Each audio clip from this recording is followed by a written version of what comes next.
who've actually gone on the successful IoT deployment, the results have been visible in a 3 to 4 year horizon timeframe. So really, the critical questions that the business leaders are asking is, what's the business value? How do I structure for this whole program? Now, whilst we were drawing this diagram, what came out very importantly on the table was that they had an automation team, they had a IT team, and now there was a third dimension that they were getting confused with was the digital technology. So there's social, there's mobility. There's all this thing called analytics, which has not been heard about in an enterprise. So how do I structure organizationally to deliver this thing? That's one. And secondly, the question that the client was putting on the table from an IoT perspective was, who's my prime vendor? Whom am I talking to? Am I talking to a Cisco? Or am I talking to, for example, an SI? Or am I talking to a machine builder, for example? I have a legacy. They have supplied their proprietary systems that I can't even touch, for example. So who's my key contractor? Whom am I giving this contract to, and where is the handoff? How will you give me a sanctity of the entire program? So if you're writing down 2,000 crores worth of benefits, are your partners that you're going to bring on the table, or are the ecosystem players eventually downstream, are they going to sign up for that number? And remember, there are many organizations that actually are there in a client's database with whom he would be talking about Internet of Things.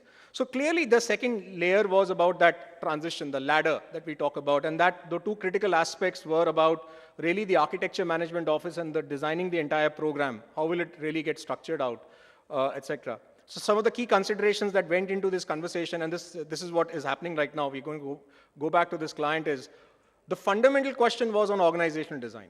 What is going to happen to the CIO? What is going to happen to the automation head, division head? And now you're talking about IoT. Do I need to get an IoT organization created? Or do I need to create an analytics leader, for example, in an enterprise? Now, tomorrow, if I have an analytics leader, I have an IoT leader, I have an IT leader, and then I have an automation leader. What is the complexity I'm anyways going to be running with? So those are some of the practical questions that the clients start asking around organizational design, the KRAs, etc.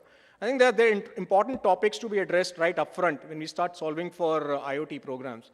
And the second thing came out from the client was on the funding side of it, because they've been bombarded with messaging from McKinsey, BCG, Bain, KPMG, and then they have all the leading SIs, etc., talking to them. And hence the question came back, where's the funding? I mean, whom am I supposed to give? Goes back to the question, who's my prime on the contract? So when we start kind of really solving, we put up some of the key considerations. The key being the whole convergence between IT, OT, and now I call DT. There's a digital technology convergence that one has to think. And mind you, solving for that also requires solving for some of the key aspects that the panelists will be able to address, because there is a legacy that is already there. The networks will have to be looked at. There is a whole thought process around fog computing, and I've not seen really that aspect being discussed today. But mind you, that's a very critical aspect when you start solving for communication infrastructure problems in IoT's context. And then there was a third aspect, security, information security. How do we take care of security guidelines? And also a lot about really collaboration becoming very critical. Now, this client is pushing back, saying, if 2,000 crores, what are those KPIs that I'm going to talk about? So whether it's about the money-based KPIs, which are at the bottom, for example, the MRO, asset lives, etc., or it's on the time-based KPIs, how will they really change from pre and the post? And that's where we started talking about three conceptual themes: a device to boardroom, number one. Number two being the pit to customer, and a message I left in the manufacturing, the healthcare space was, today we are talking IoT.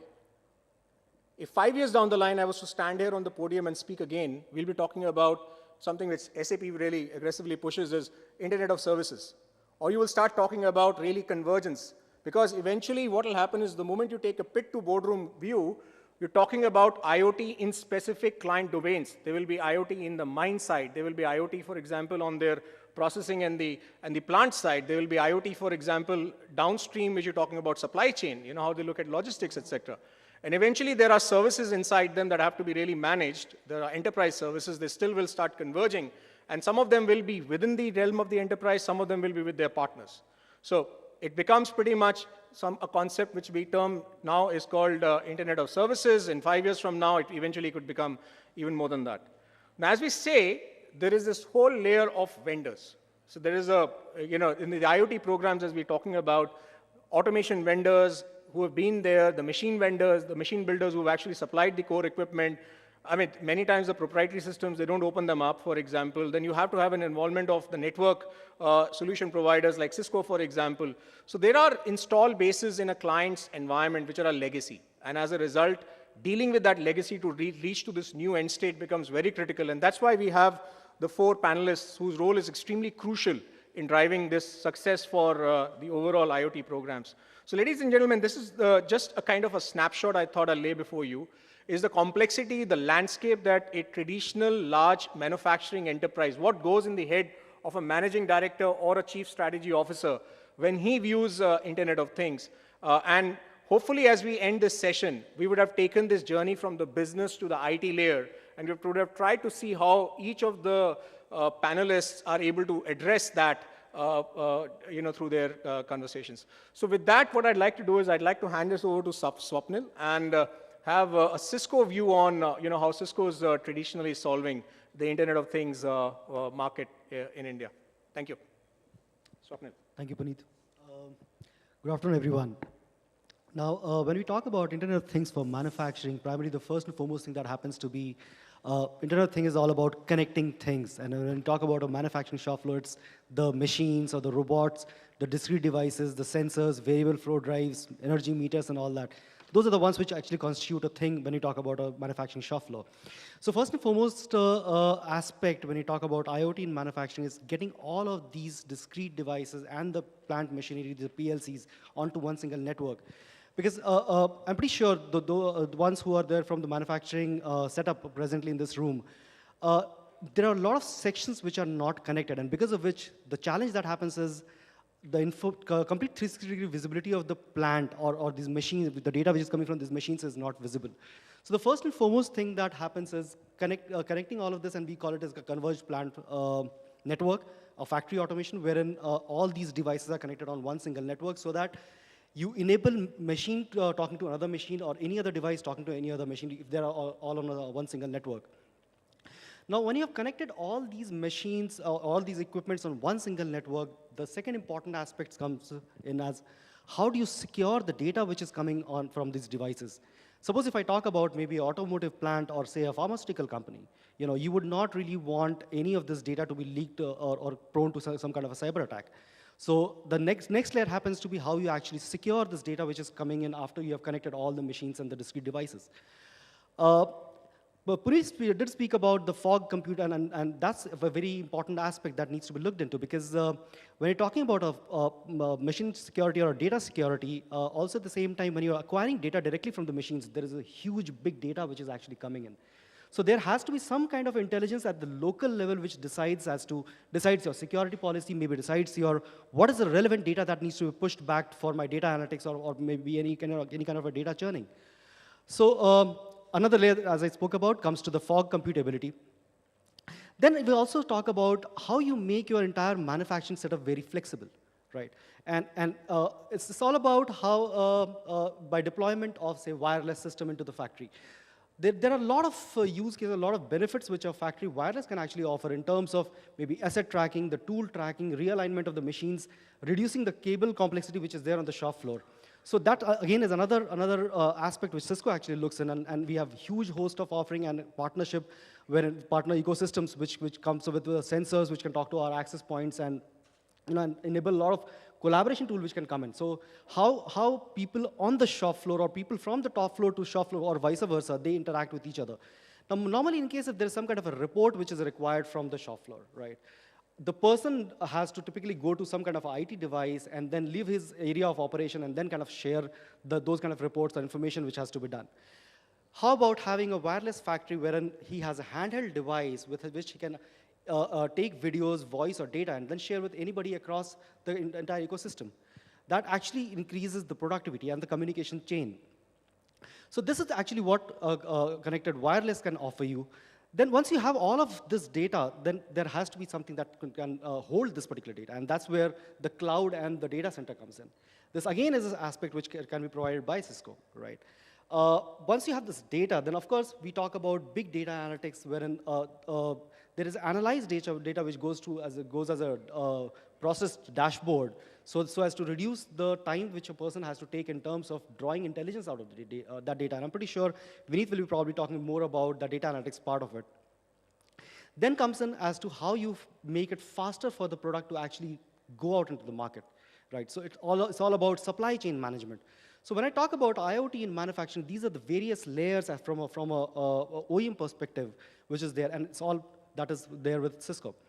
Couple of cases, suppose in case if I talk about Harley-Davidson plant in US, the typical complexity with a Harley-Davidson kind of a setup is that they have close to about 12,000 different models of bikes that they manufacture. And it doesn't end there. One bike will be completely different from other bike. There will be a different level of customization. So all of their bikes which goes in are built to order ones. So of the assembly line that they have calls for a necessity that any bike should be possible to manufacture any bike on any other line. They have a cycle time of close to about 79 seconds for rolling out one particular bike. And this is what has been achieved by deploying factory automation, factory wireless kind of a system. So this is a kind of a brief framework as to what Cisco has been providing and in terms of what are the different use cases that is there and what are the benefits that we can provide with these kind of setups. So that's all from my side. I think, anything else? So thank you, Swapnil. That summarizes, when you speak about, and I think one key takeaway I would like to put up here is fog computing, because I just came back from a client conversation. This was all centered around agglomeration of data at the device layer level, and how do you solve for that proliferation. Let me just pass this on to Vineet, and let's have his views on Rockwell's view on the whole IoT thing.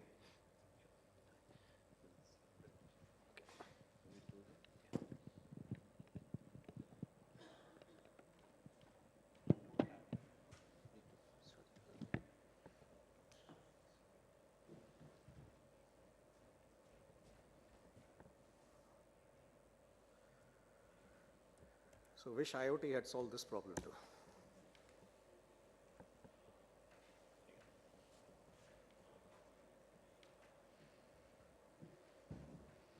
Hey, good afternoon, everybody. I think Puneet and Swapnil have set the stage very well. I think Puneet talked about, like, it's still very obscure. Early days for manufacturing to really understand, manufacturing industry or manufacturing customers to really understand what really the IoT means for them, right? Like basically what is the value that it is really bringing to them, okay?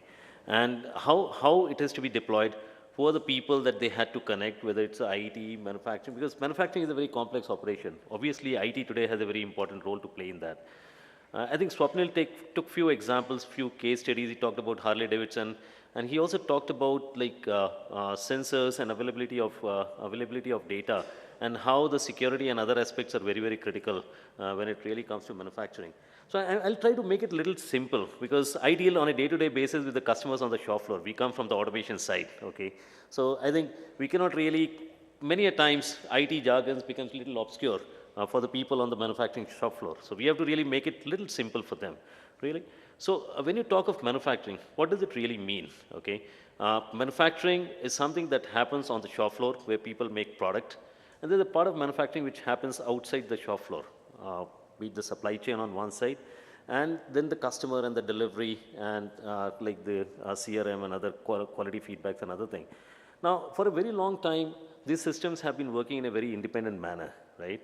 Nowadays, when we meet the customer, when it comes to a supply chain, customers are becoming very demanding, okay? I know the global supply chain, when it works with the global customers, it works a little differently, okay?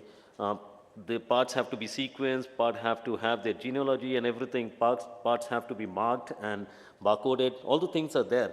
In India, still we are like little behind that. Like people have started demanding, like a lot of the global manufacturers who are here in India have started demanding from their suppliers that they need the genealogy data, they need the part identification, they need the process information of how it was manufactured. So, like the supply chain is tightly getting integrated slowly over a period of time. You'll see that getting integrated into the manufacturing process, which is actually happening on the shop floor. On the other side, customers are very, very particular about the quality concerns which come from the market, okay? They want to see if there is a quality concern which has been raised on their product from